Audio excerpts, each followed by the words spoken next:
The Rwandan genocide lasted 3 months, about 100 days, from April 3rd to July 4th, 1994. It was long enough for the seasons to change, long enough for governments to stand by and do nothing, long enough for some to become heroes and others villains, long enough for me to get bored.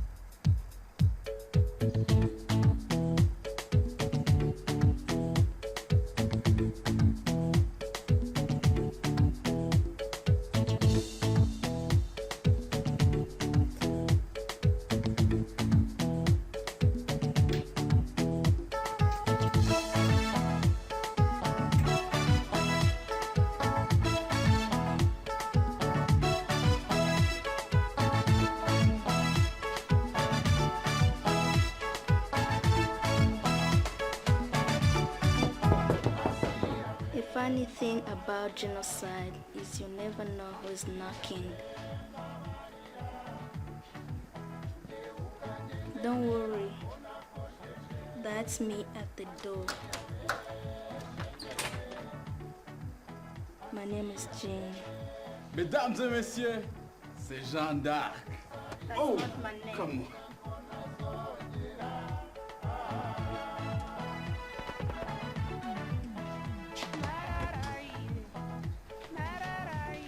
I thought you weren't coming. My parents changed their mind. Oh, that's cool.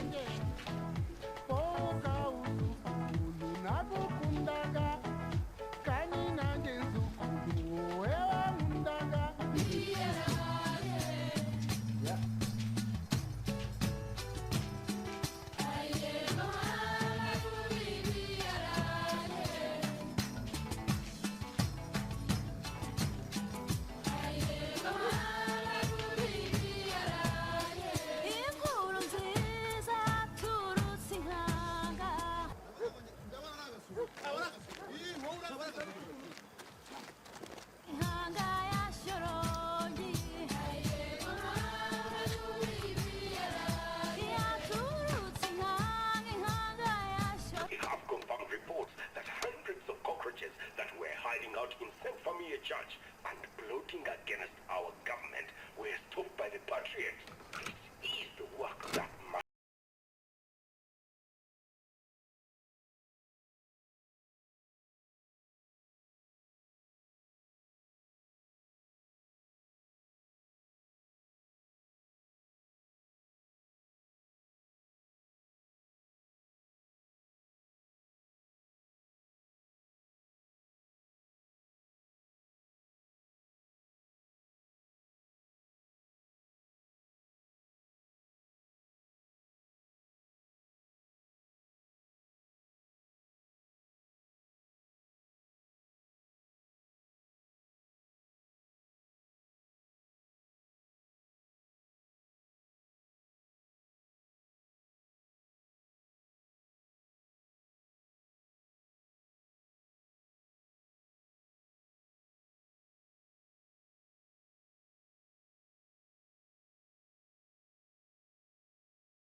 Hey, it's Kapi-san.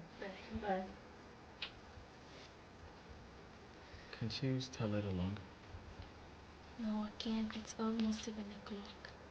Don't worry. I'll walk you home.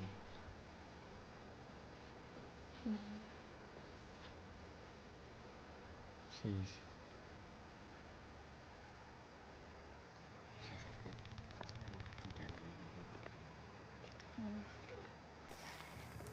staying here. No problem. Thank you for walking me home. No problem.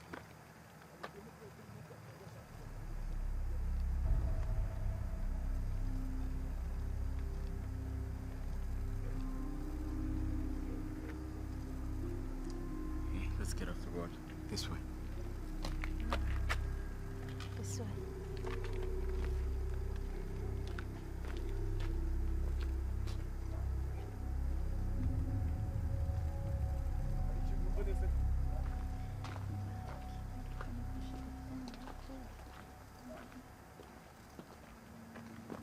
This way.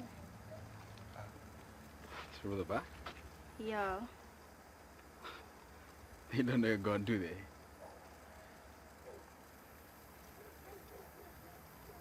No. Well, you better get inside. Yeah. Wait.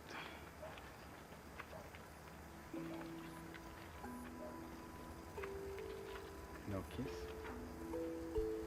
You should never ask a woman for a kiss. A kiss is a gift. If she wants to give you a kiss, she will. Okay. Please.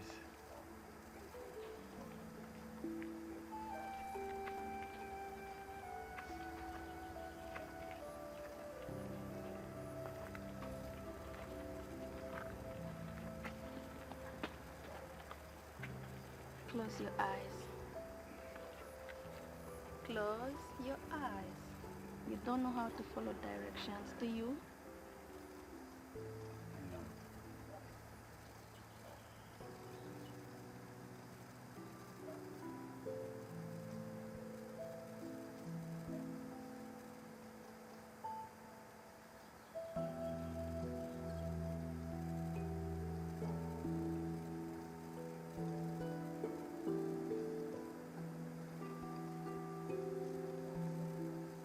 Good night.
Mama?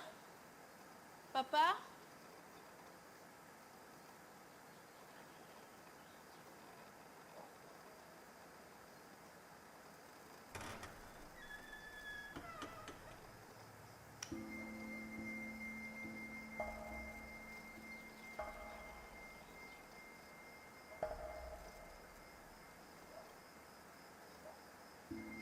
Mama? Papa? Mama?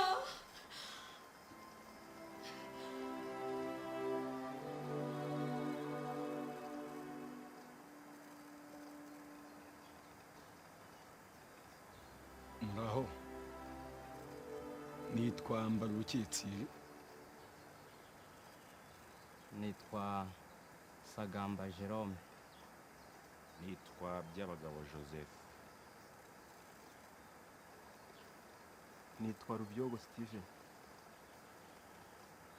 Nitwa Nzabandora Pascal. And you? What is your name? Introduce yourself to the group.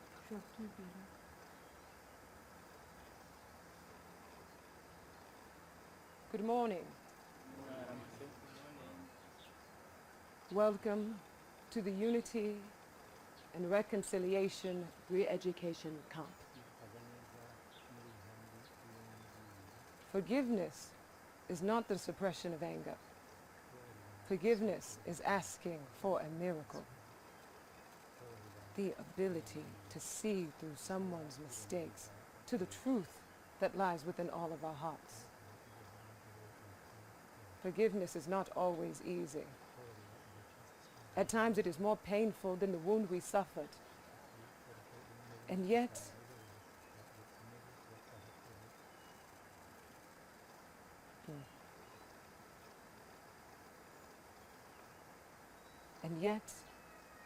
it is more painful than the wound that was inflicted.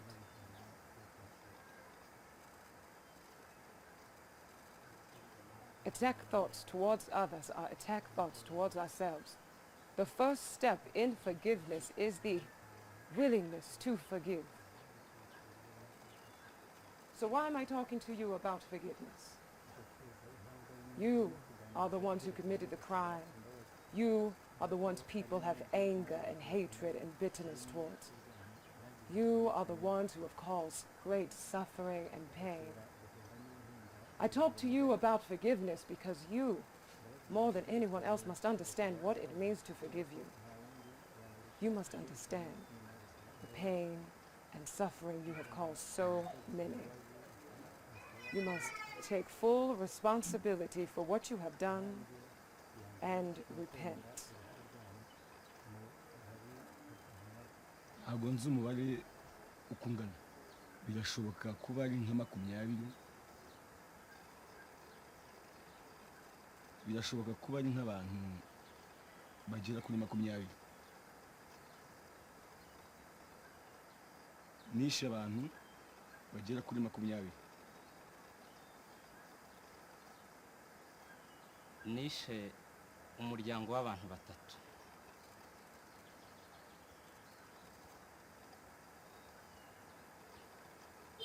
Nishe abantu benshi. Can you take a guess?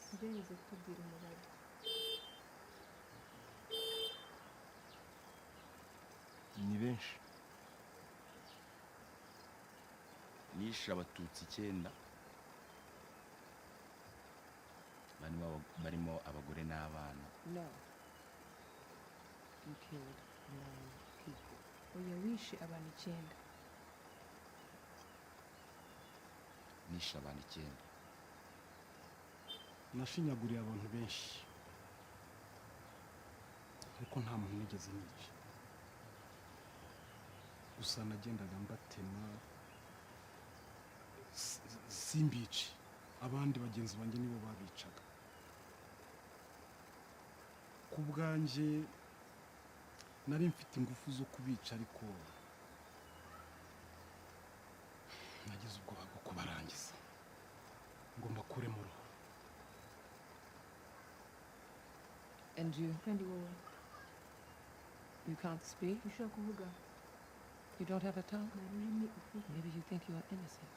cyangwa wibwira ko nta kibi wakoze Well, no one here is innocent. ubimenye ko nta nzirakarengane iri hano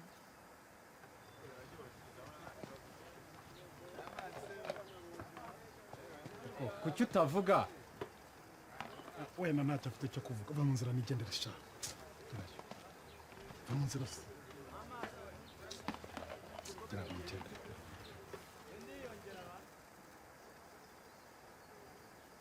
nari umusirikare mbere y'intambara, nigishaga urubyiruko rw'interahamwe. mu gihe intambara yatangiraga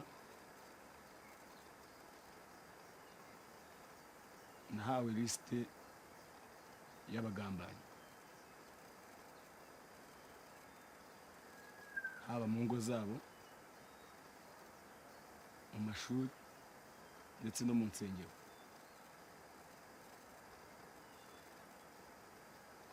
abahutu bashakanye n'abatutsi nabo barabagambanyi, n'abatutsi bashatse mu bahutu nabo barabagambanyi. abo bose bagombaga kwicwa.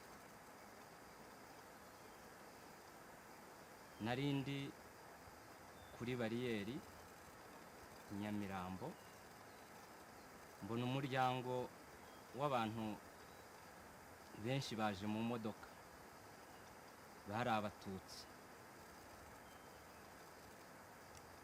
twarabimenye ko ari abatutsi nubwo batashaka kutwereka ibyangombwa byabo. wari utuyoboye abategeka kururuka imodoka,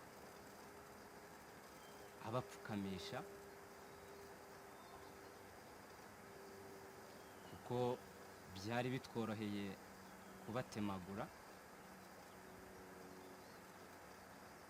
cyane cyane abari bato ari bagufi nkanjye. wari uyoboye igitero yadusabye buri wese gufata umuntu we akamutemagura.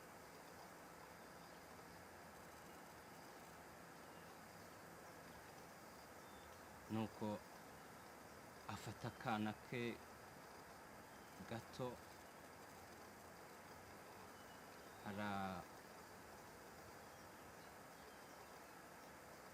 nyine yaragafashe agafata amaguru agacurika umutwe, hanyuma agatema umutwe.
Someone call the doctor! Someone please call the doctor! Someone! Please! Someone! Hold on! Look!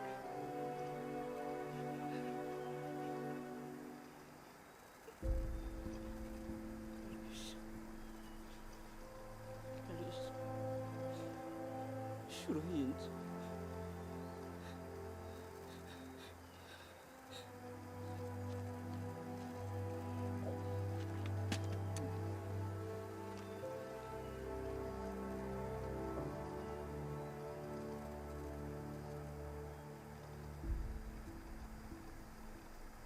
Byuka, byuka, byuka, haguruka, haguruka, haguruka.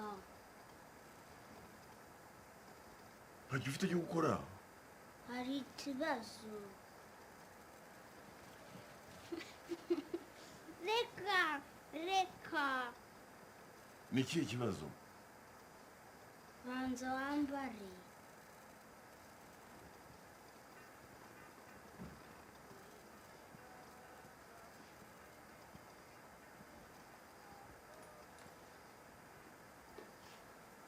habaye iki? reba ibyo wakoreye korani ya mushiki wawe.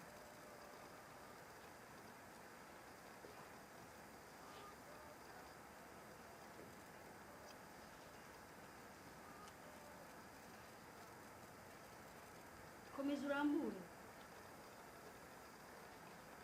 kandi n'umwe muri aba bahungu wabikoze. ntabwo ari twe ntabwo ari njye n'umwe muri abo.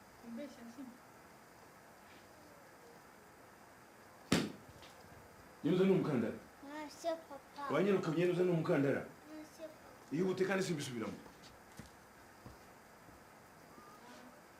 oya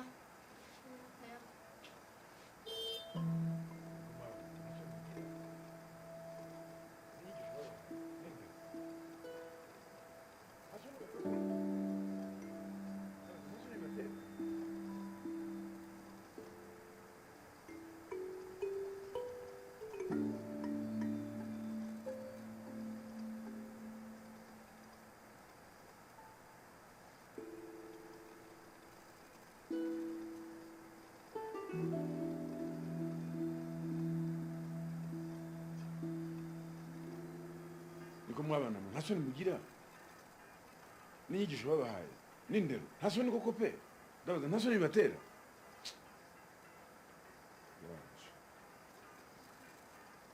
iki ni iki uzanye? Kanda. oya nyenuza ni umukandara munini kandi gato cyane.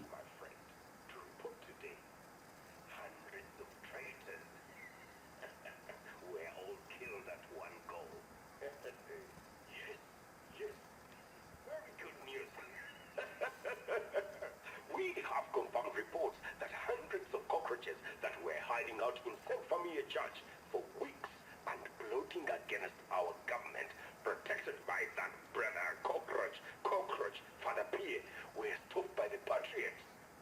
Yes, this is the work that must be done if we want to ensure a future of a truly democratic nation. In the words of the patriots who came before me, freedom.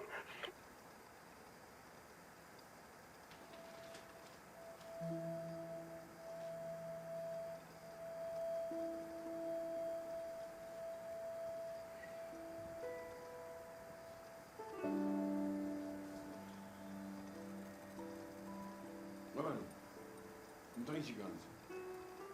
mwabana mutega amaboko.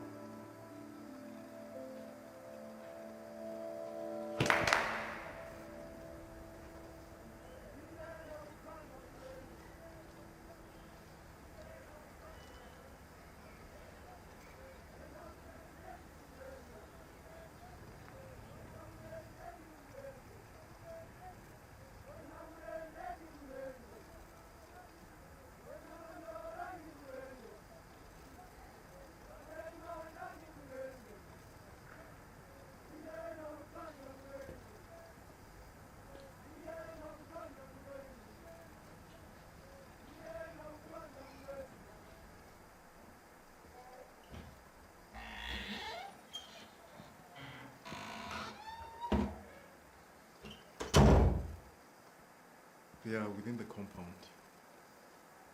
The last UN soldiers must have left by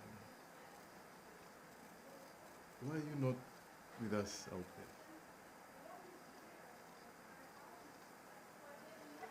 You are a very lucky man that I'm helping you, allowing you to stay here. If you are not a man of the club. Father, you know they call me Brother Cockroach, even when I'm not looking. Do they? Yes. Yesterday at the roadblock, I saw a man killed. A Hutu man. Killed for refusing to lift his machete and swing with the others. The killers had caught a woman who thought she could pass as a Hutu. She had refused to give her identity card. They could tell, I could tell. I could see by her nose.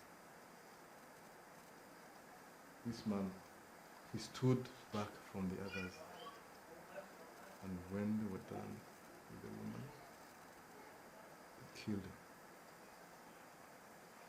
Father Bertrand, why are you telling me all this?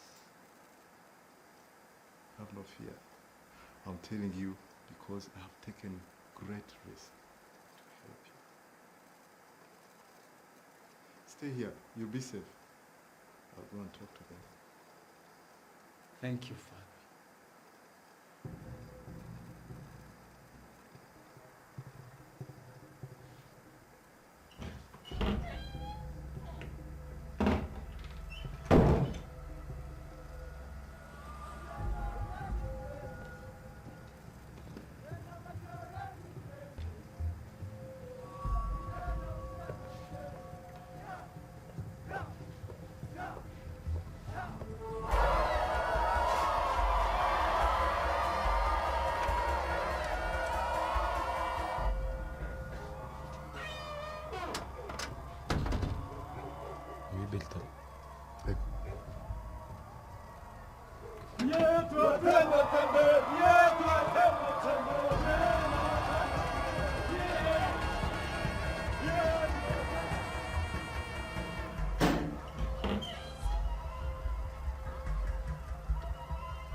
muvandimwe we ni inyenzi kandi nzi ko yinjiye mu tunyenzi koko.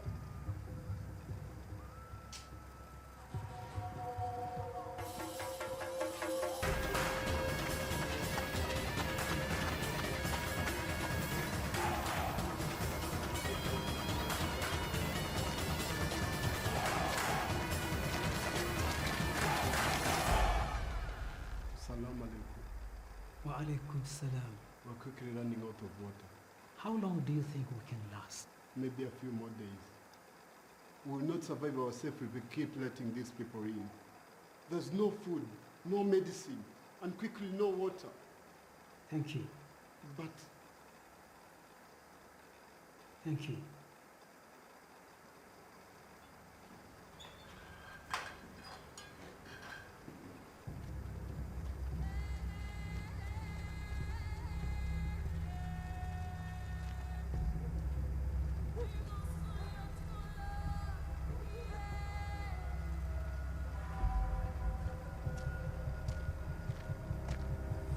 Gabano, muveyo.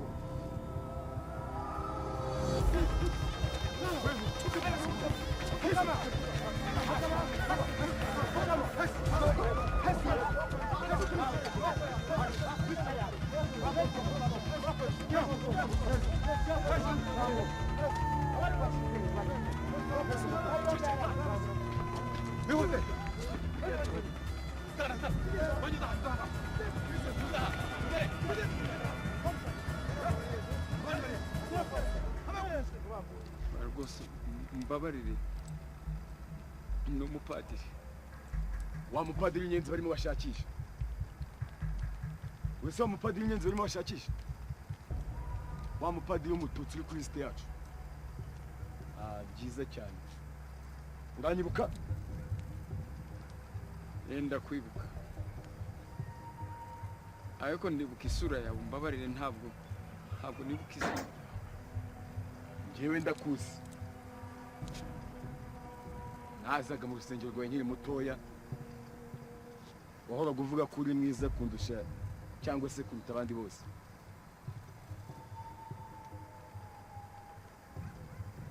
Ceceka!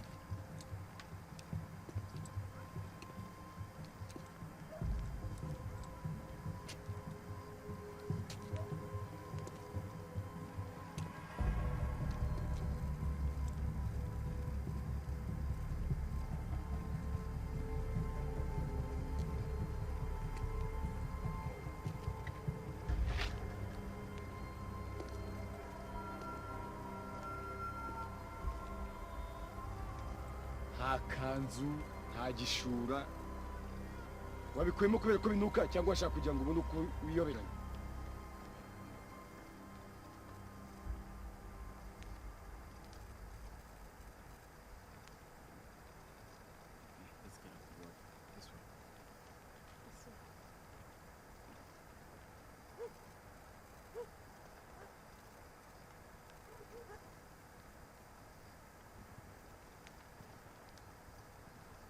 Hari icyo ntumva neza ariko niba wizeye Imana ko ufite urwago gupfa,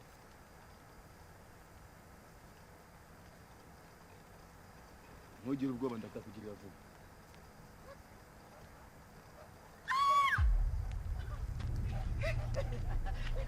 Mumupfumu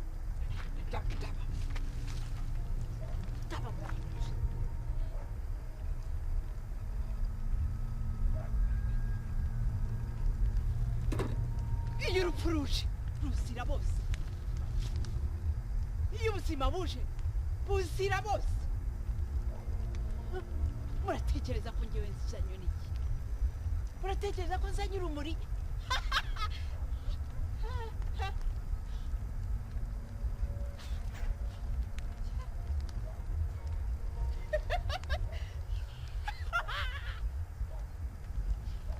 Muhabyararakaye nanjye ndarakaye. Muhaguruke, muhaguruke tugende, muhaguruke.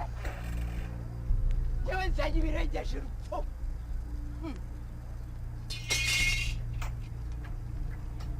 Satana turimo. Muhaguruke tugende, murebe umwana, murebe aho bari, murebe aho ari. Muhaguruke, muhaguruke.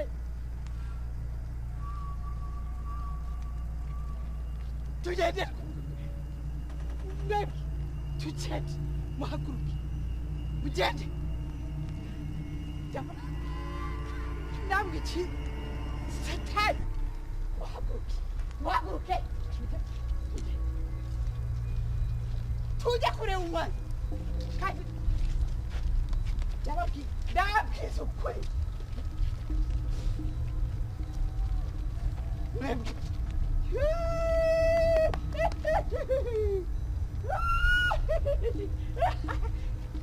ndabamariye ubusi, ndabamariye ubusi wa none.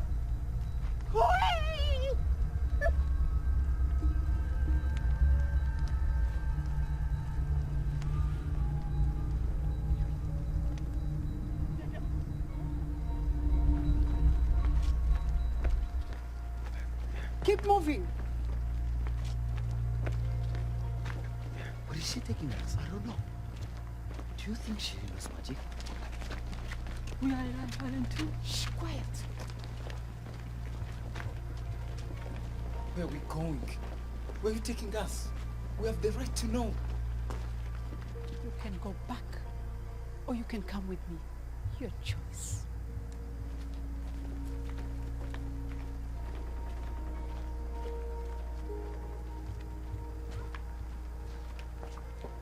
I'm sorry to be calling you so late. Yes, I know.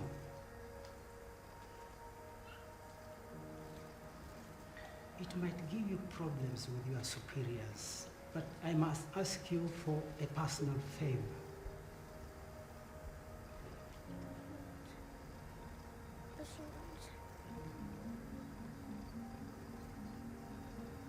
I need provisions, food and water, or these people will starve to death.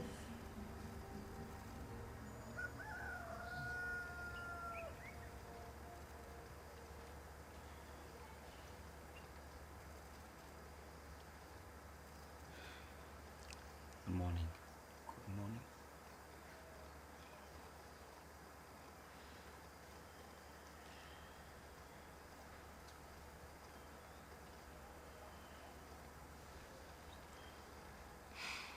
Are you one of them too?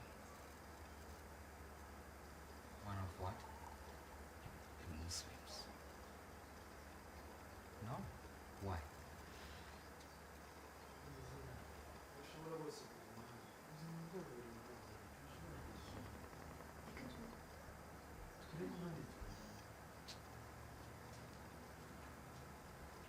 Listen, everyone. We leave before curfew. We are taking you to the mosque. It is safe there. Safe? Are the Americans still there? The Belgians? No Belgians, no UN. But it's safe. How do you know? Yes. Nowhere is safe. Wajya muri hoteli muri Kongo. Ko nise ashaka kwa ari kwa. Do you have a lot of money? Kada uriya muyobozi arafata abatutsi bafite amafaranga menshi gusa n'abashyiriwe amafaranga barabasohora bakajya guhura n'interahamwe hanze. You can't stay here. I cannot look after all of you. Many people are seeking for shelter in the mosque. The Mufti, Pastor Ned. The what?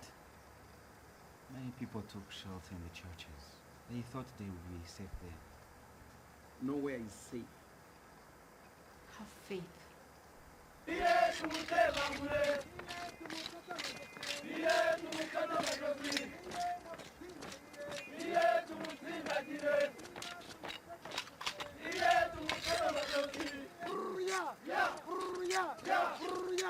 Tuwazirinde, umwanzirinde, mwiye tumukatagure.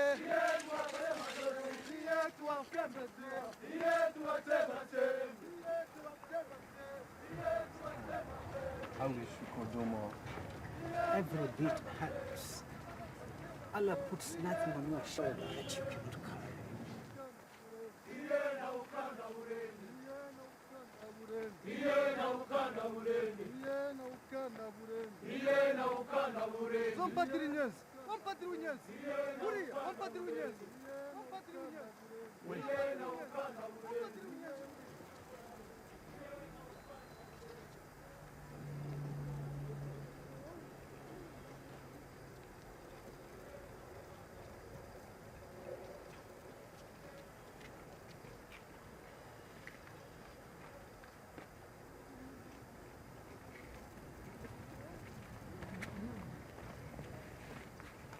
Hello, Father. Can you pray for me and my family, please?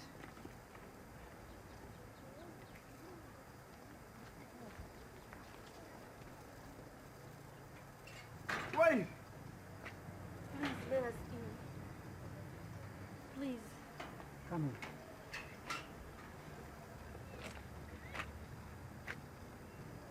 Jen, I have to go home. My father is... Okay.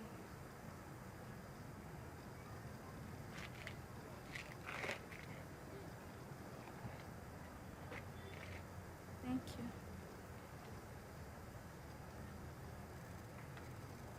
No problem. Please. Please stay with me. I can't. I'm sorry.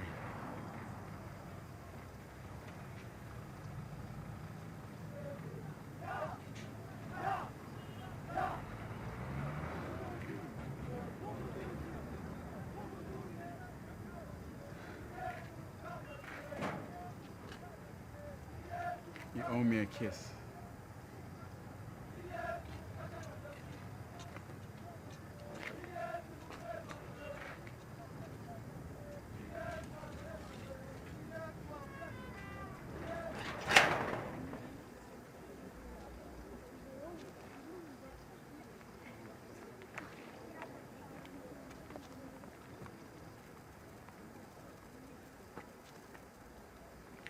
Bameze bate?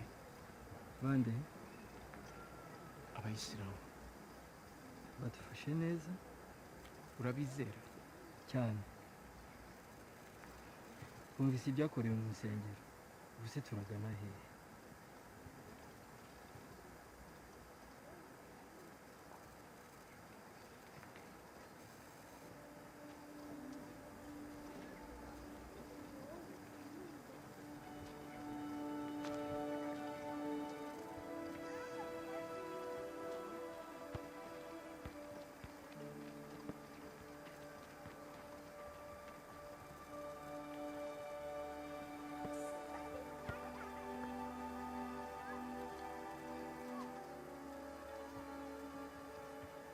Welcome. Father, is it? Thank you for taking us here. I hear you're from Saint Famille Church. The Tutsi priest? Yes, but there are not many of us. Well, I heard what happened there. I don't confuse the word of God with actions of man. Often it can be very different. There are people of many faiths here, many Catholics and Muslims, some Tutsi, some Hutus. We have managed to survive many days, but people are losing faith. Would you consider providing counsel, or maybe give sermons to those who seek it?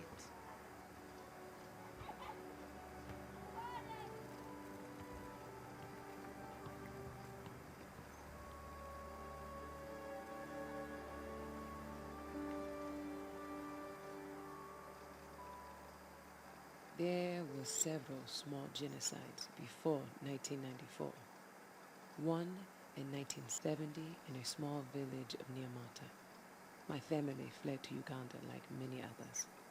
It was there that I joined the Rwandan Patriotic Front, the RPF. We trained with the NIA, the Ugandan army, and fought against the Okello regime. But mostly, we waited for the day we could return home.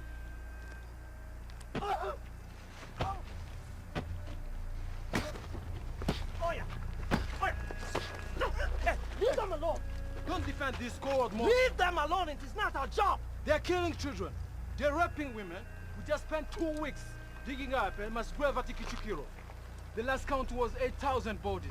And do you want to defend them? I am not a judge. But some people might see what you are doing right now and call you a monster. Keep walking. Watch out!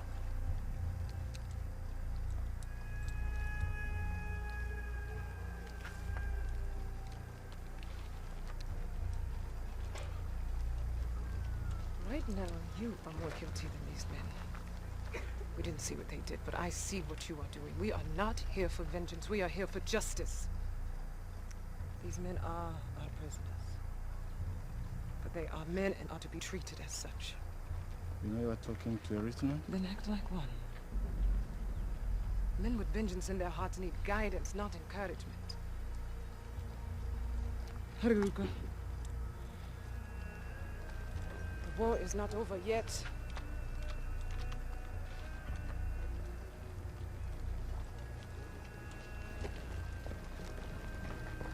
Sir, thank you very much.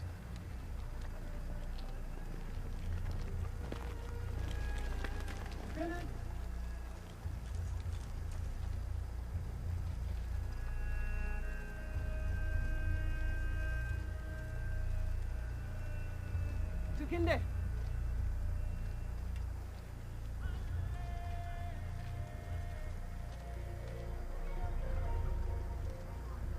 There's a wall on the south side that separates the front and back of the church. This wall can also make us invisible if we can get in and get everyone out with the least amount of disturbances. How many refugees? The best estimates puts the number anywhere between 800 to 3,000 men, women, and children. That's a big range. They have been trailing in for the past few weeks, so we can't be certain. So like good soldiers, we're going to be prepared for anything. What we do know for certain is that there are 150 or so militia waiting outside for reinforcements, guns, grenades, and waiting for their moment to attack. And anyone who has tried to leave has been killed. Only 150? The number fluctuates as they come and go. So our best chance is a late night operation. Let's do it. Okay. We move tonight. Who wants to take point on this one? I will do it. Let someone else take. I said I will do it.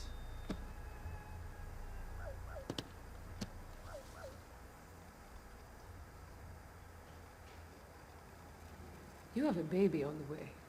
Why are you taking point? It's my turn. Who has more to fight for? I want my son to grow up in his land. I want him to have the opportunities that you and I did not have. I know we are not fighting for ourselves. I mean, a year ago, we might receive some of the benefits, but it is more about the legacy we leave for those who come after us. I want my son to grow up in a unified Rwanda. How does your wife feel about that? She wants me home. Wouldn't you? No, she understands. I mean, her family fled like mine. She wants to come home too. And your family? My husband understands, as much as any husband can understand, but Nike? My son, I was stationed in Western Uganda for 2 years, and when I returned home, he didn't recognize me. I mean, he knew who I was, but he wouldn't come to me. He wouldn't let me hold him, and now he calls me Auntie Mommy. If you had to do it all over again, would you? Yeah. Here we are. Fred?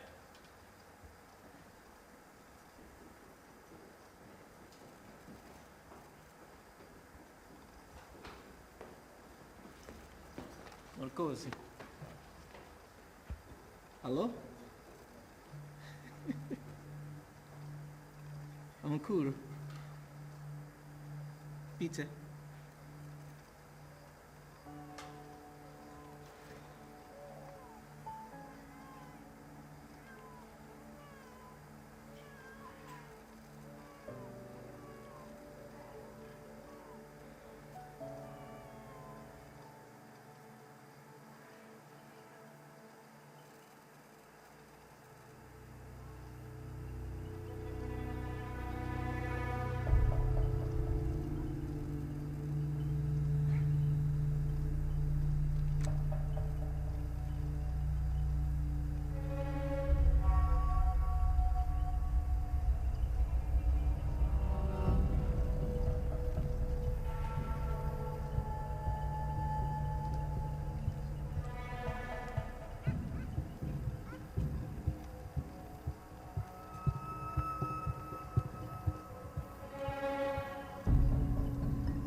No, Jendari.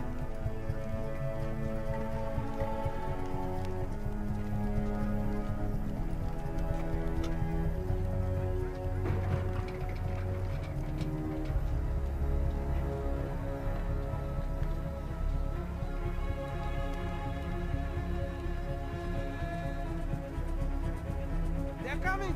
Keep them back!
twishimiye kuza iwanyu mu rugo rwanyu kinzanye ukubasaba umukobwa wanyu umuhungu wanjye aramushimye barakubeshye umukobwa ko turiho gufite ndamukwemerera murakoze cyane mumfashe gukura ubwatsi murakoze mumfashe gukura ubwatsi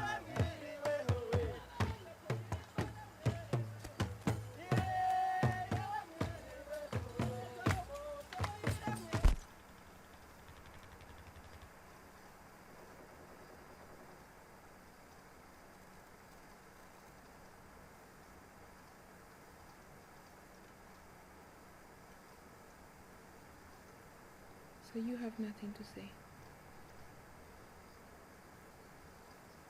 After all that I've just said, you have nothing to say. What am I supposed to say? Something. You seem to have it all figured out.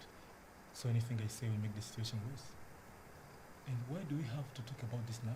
When are we supposed to talk about it? When you're ready? Or when you figured out some more lies to tell me? Or do you want to talk it over with your mistress first?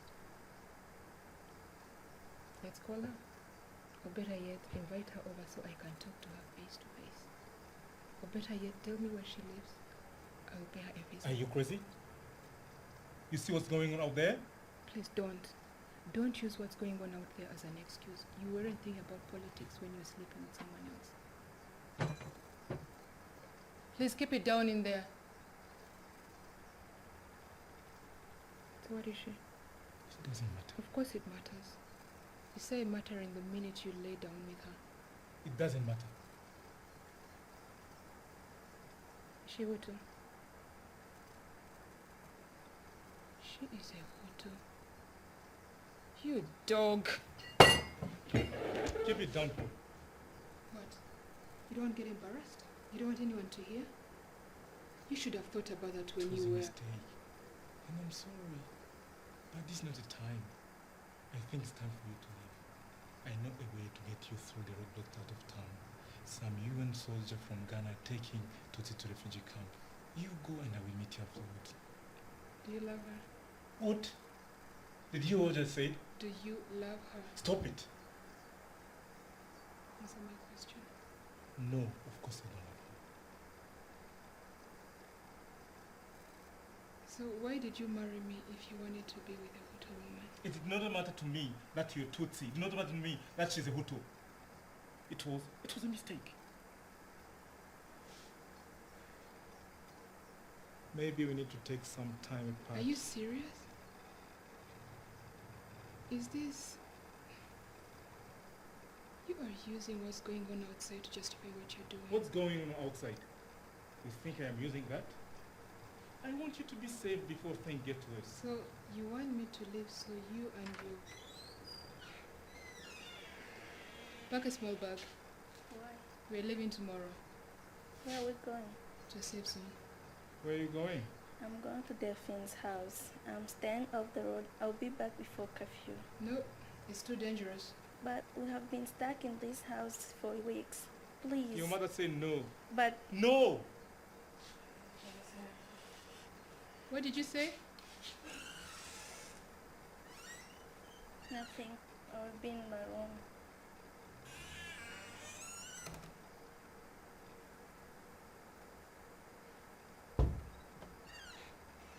say something?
Ngwino ugiye kungura itabi hariya kuri butike.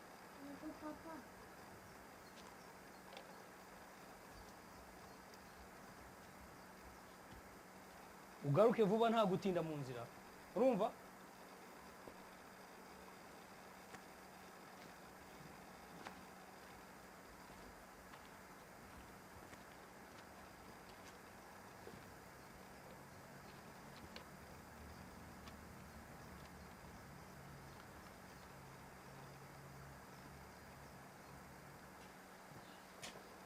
Itabi.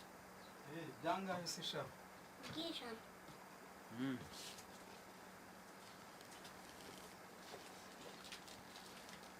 Tabi.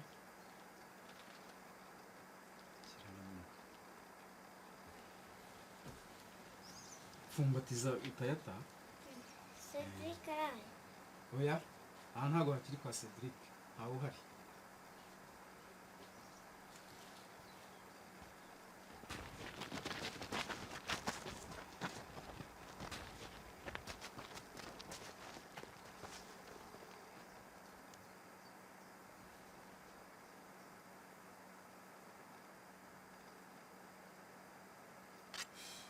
Ariko Manuel, ufite umukobwa w'inshuti yawe? Ariko sha ntimuzi ko abakobwa bose bataye umutwe? Ariko hariho nari mfite mu minsi ishize nuko ari inyenzi ivanze naramuretse. Reka kubeshya. Uravuga ni inshuti yawe kuko ari wawe? Ceceka aho ngaho ntaguca umutwe. Ntaguca umutwe nkakubagira ibisiga. Hasoni. Oya mudasubirana. Mudasubirana.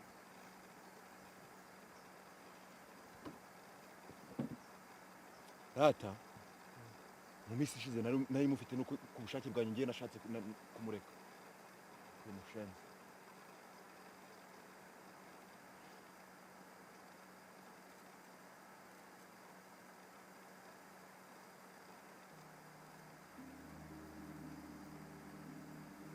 Ntabwo nkunda inyenzi.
Ariko murabizi.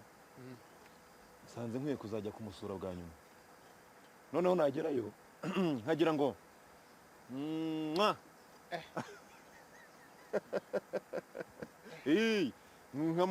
nkamusoma bwa nyuma. Manuel ugasoma inyenzi? Oya Manuel, inyenzi ntabwo bayisoma ahubwo bayifata ku ngufu. Ariko uzi ko ari byo?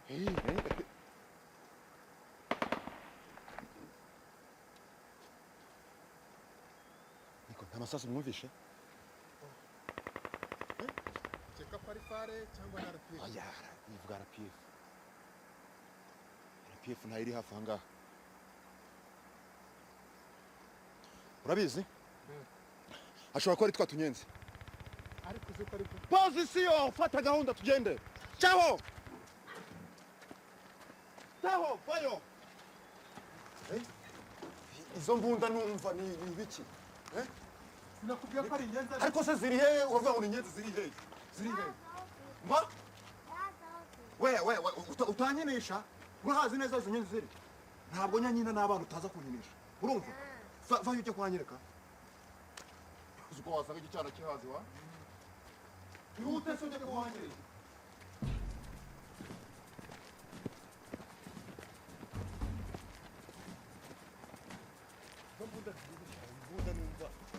Imbunda zisakuza.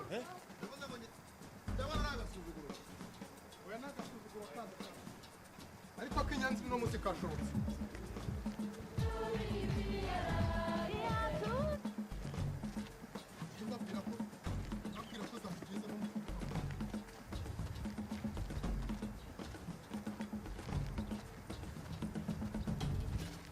Yewe. Hey. Tugende tubafate.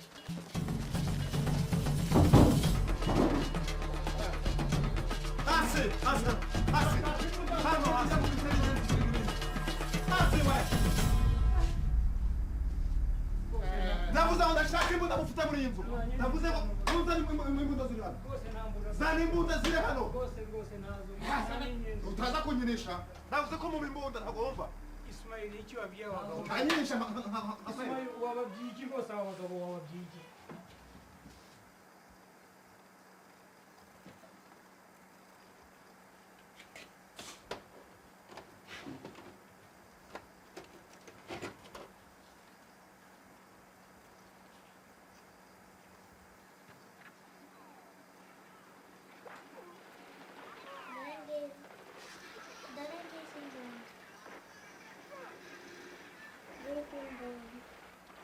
Importantes.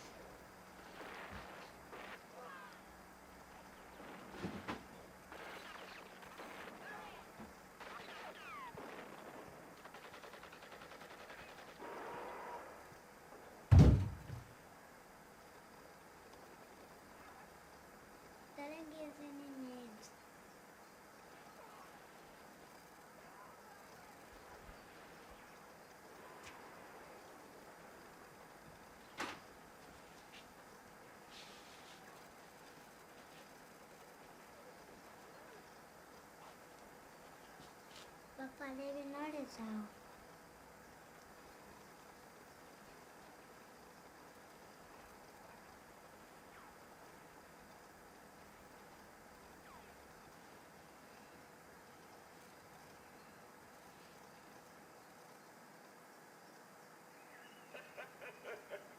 We have confirmed reports that hundreds of cockroaches that were hiding out in St. Famille Church for weeks and plotting against our government, protected by that brother cockroach, Father Pierre, were stopped by the patriots.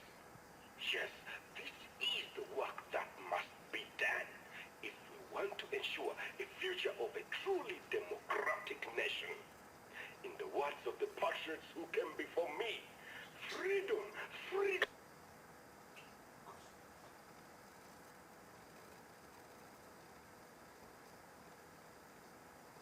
Gana umutega amaboko.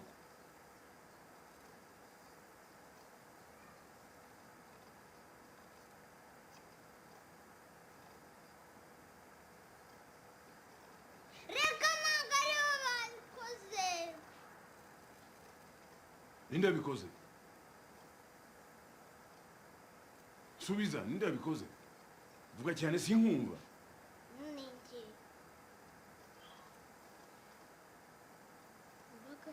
ceceka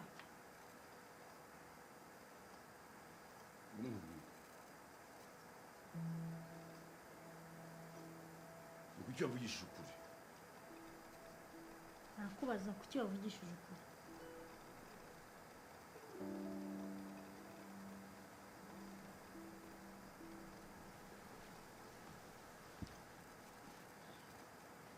mbwira kuki wavugishije ukuri subiza kuki wavugishije ukuri kubera simbizi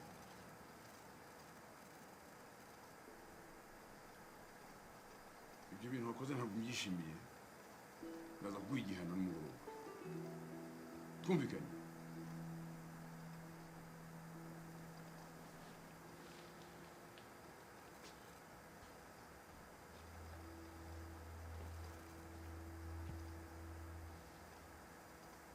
salamu alaikum وعليكم السلام ورحمة الله وبركاته. ndabashimiye kuba mwaje mwihuta nabatumiye kuko numvise ko mu mihanda hameze nabi ariko ntangiye gutekereza ko ubu bwicanyi buhari bumaze kuba icyorezo umwe mu baturanyi banjye ni umuyobozi w'interahamwe zicana mu minsi mike yashize namubonye ajya kugura za bombo z'abana be n'abana b'inshuti zabo b'abatutsi ndumva twarengera abatutsi mu buryo buziguye yindi mpamvu itumye batumira nuko mu gitondo hari amakuru mabi numvise y'abantu bishwe mu kiri muri katedrali niyo mpamvu nahinduye ni gute umukristu yareka ibintu nk'ibyo bibaho muvandimwe wanjye abakristu ni abantu tugomba kubaha baremera hasani bari kwica abaturage mu nsengero ntitugavanga ijambo ry'imana n'ibikorwa by'abantu mwanyuba sekibi ibyara ikibi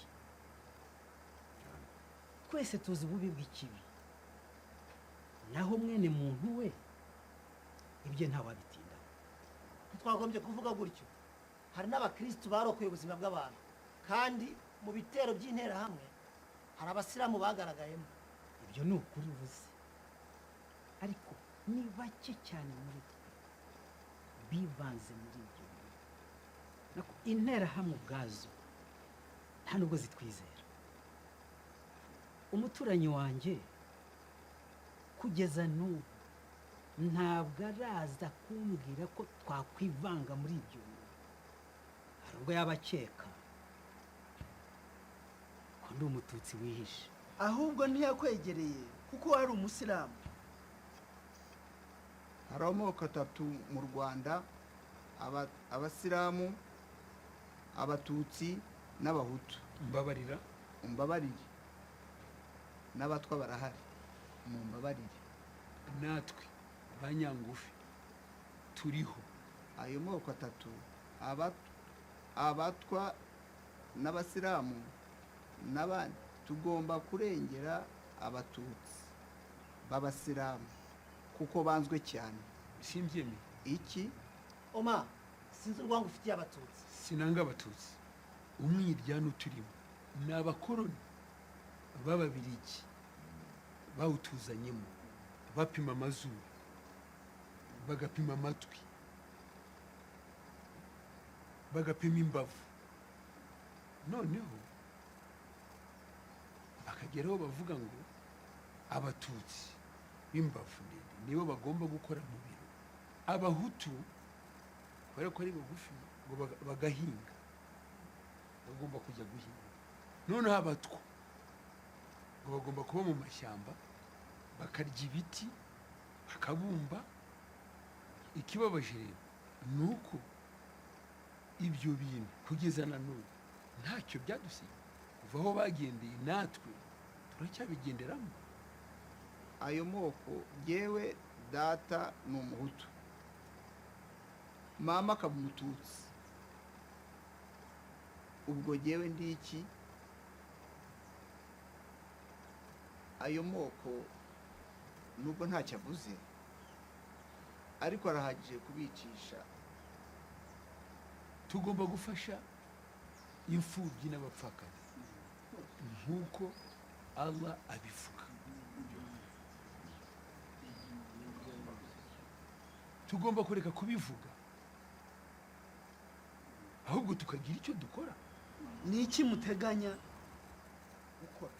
Osman, wavuze ko tugomba kurengera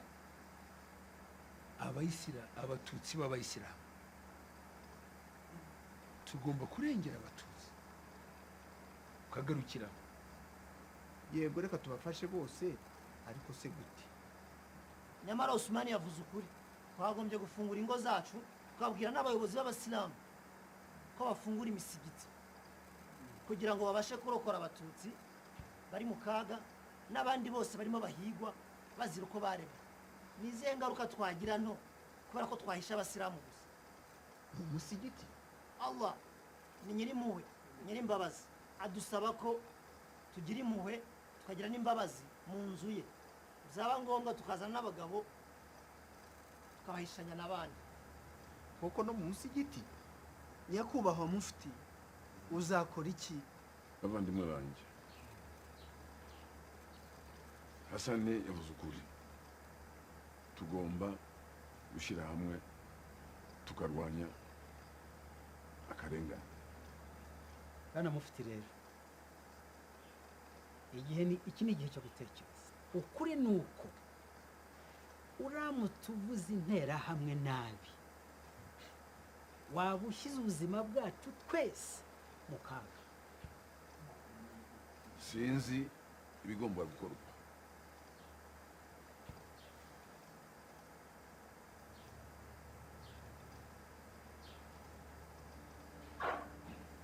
Ntabikoze kurwanya akarengane byakorwa nande, ari by'akazi kandi kandeba.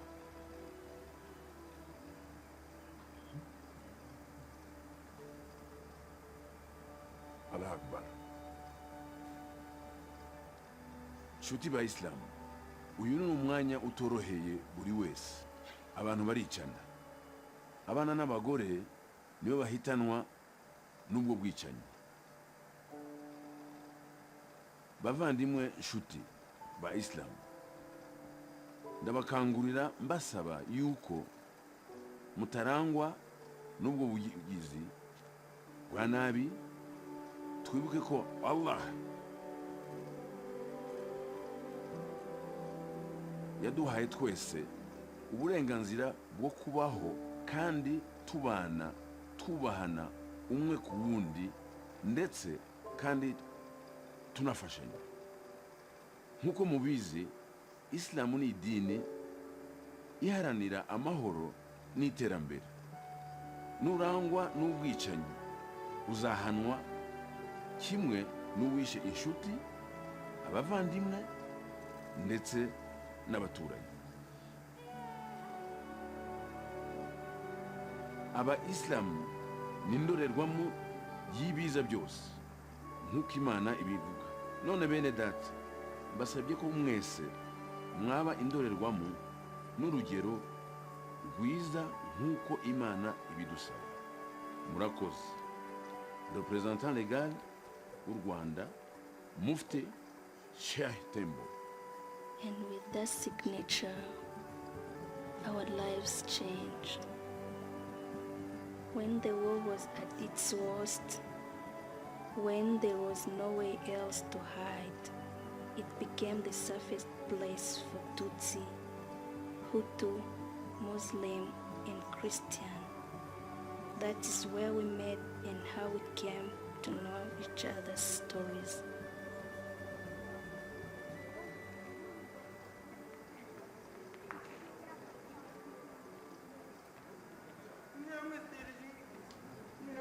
inkunga imbunda amasasu na za grenade barinjira barahita batwica.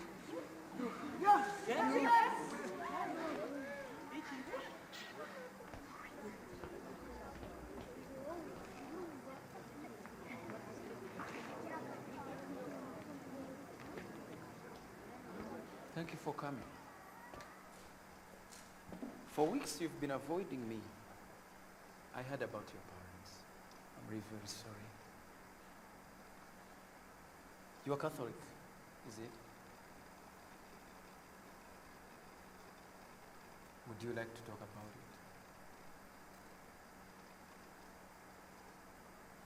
it? Bless me, Father, for I have sinned. It has many, many months since my last confession. I lied to my parents. I didn't get a chance to apologize. I snuck out of the house, and when I came back, they were gone. I'm sorry. I didn't mean to. It was selfish. My child, you are forgiven. God has forgiven you. Your parents have forgiven you. And for your penance, you must forgive yourself. Would you like to light candles for me? In this misery, I don't think many get a proper goodbyes. Come.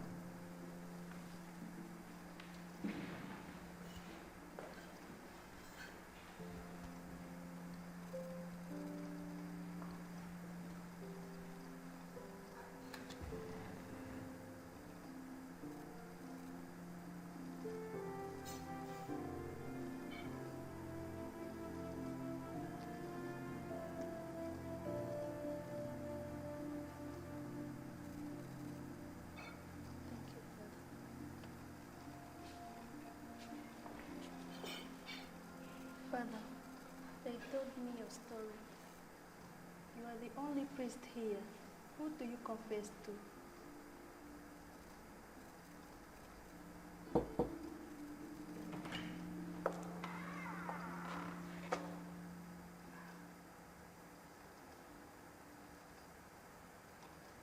That girl has been through much. She's stronger than most of us.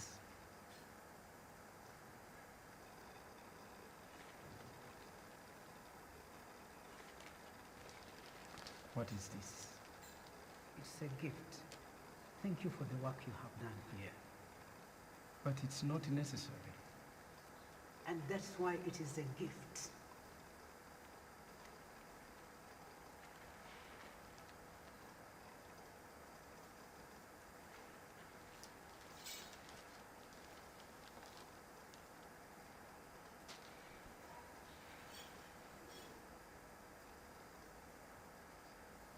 Thank you.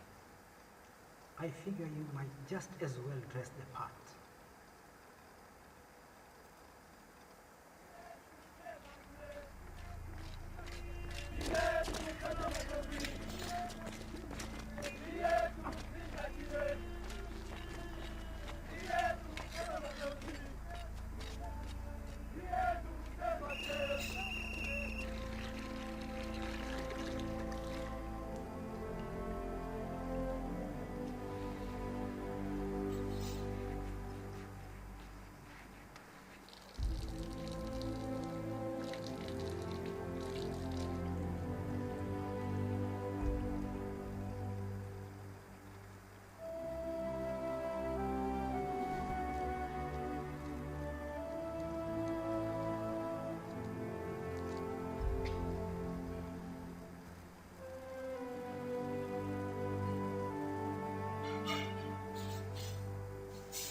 Salah. Father, who art in heaven, hallowed be thy name.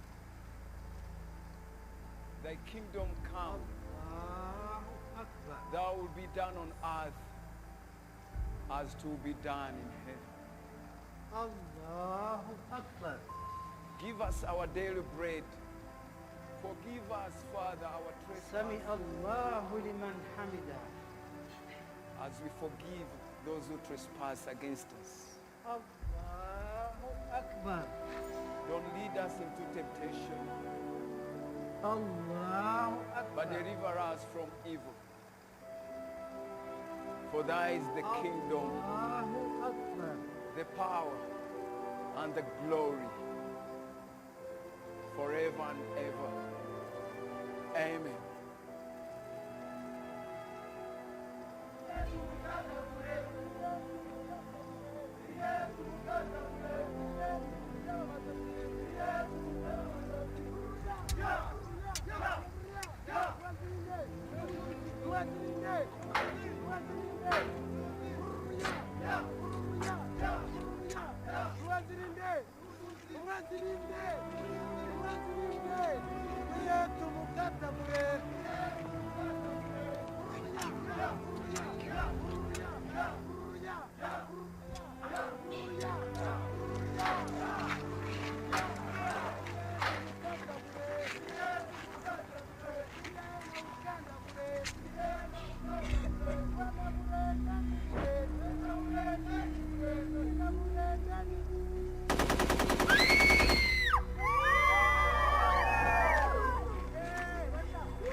They are not militia.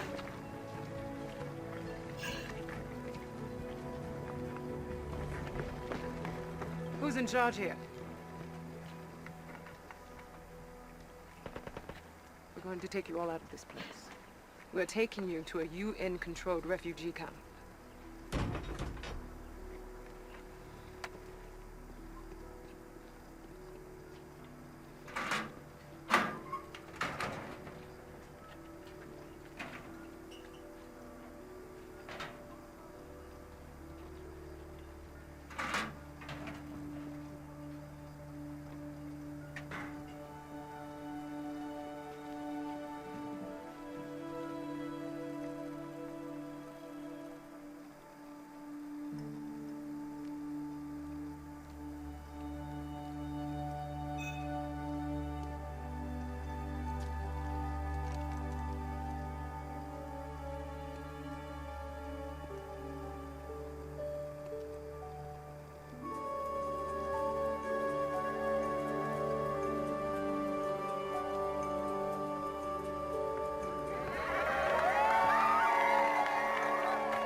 nitwa Emmanuel.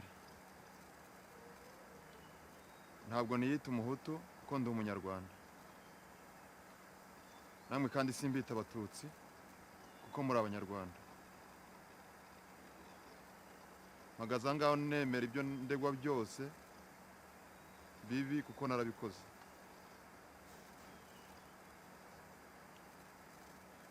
Ntabwo nibuka umubare w'abantu nishe.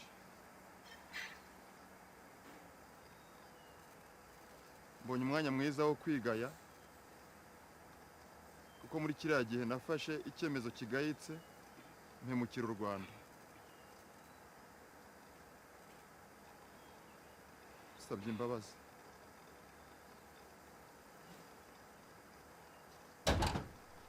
Urashakira mu nzu yanjye? Ndashaka umukobwa wawe w'inyenzi. Ushaka kuvuga ngo icyo mu nzu yanjye? Ntukajye uvuga ngo icyo mu nzu yanjye.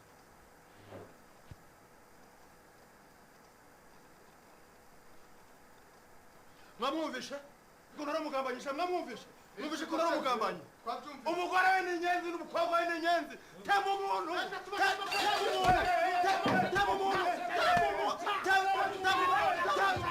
Tema umuntu!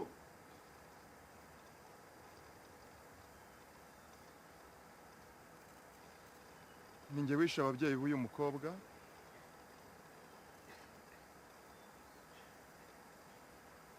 Ninjye wishe ababyeyi b'uyu mukobwa. Nsahura imitungo yabo.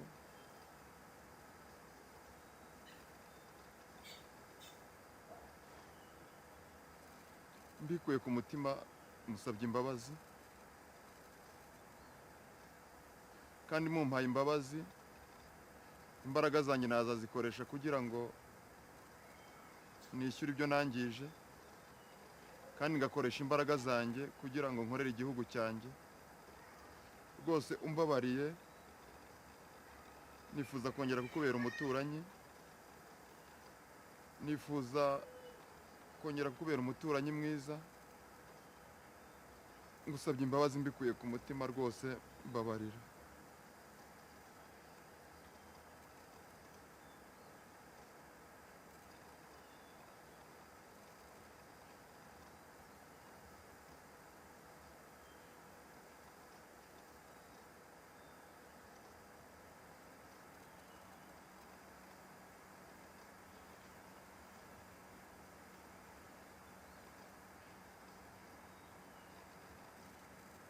Mbikuye ku mutima wanjye,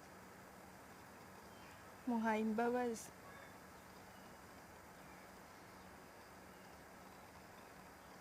Uzaba inshuti yanjye uko ariyo kuri mama na papa,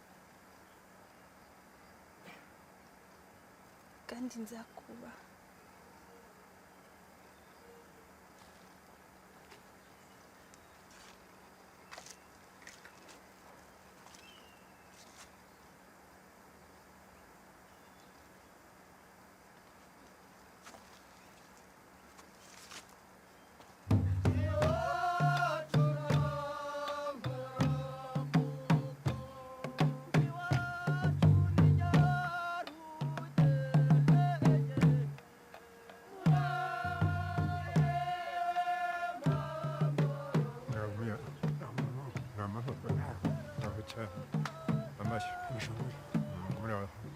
Wanyu murakomeye. Uragenzwa n'iki? Nje kugusaba umugeni umukobwa wawe witwa Jeanne. Jeanne? Wibeshye, nta Jeanne kugira. Umukobwa ngira hano, reka mukwereke. Umukobwa ngira muri ubu. Oya ntabwo ari uyu. Jeanne ntabwo ari uyu. N'uyu. Oya. Undi mfite dore nawe n'uyu. Uyu nawe ntabwo ari uyu. Ahubwo uriho urabyimura uranyereka abatari. Oya n'uyu ntabwo ari uyu. Uyu ni umukecuru kandi nshaka umukobwa. Uyimbeshya umukobwa wanjye arahari, mu nzu rwose arahari. Barabimbwiye, afite base wabo, afite ba nyirasenge barabimbwiye. Reka tuguhe Jeanne wasabye. Murakoze. Nimunkomere mu mashyi y'abantu muri aho nyine.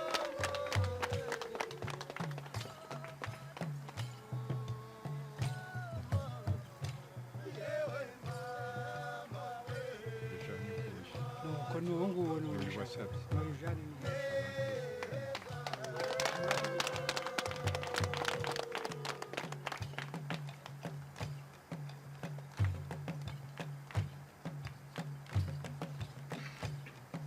urakoze cyane Mahamudu cyane umukoro ndimo mumpera amashyi mu timu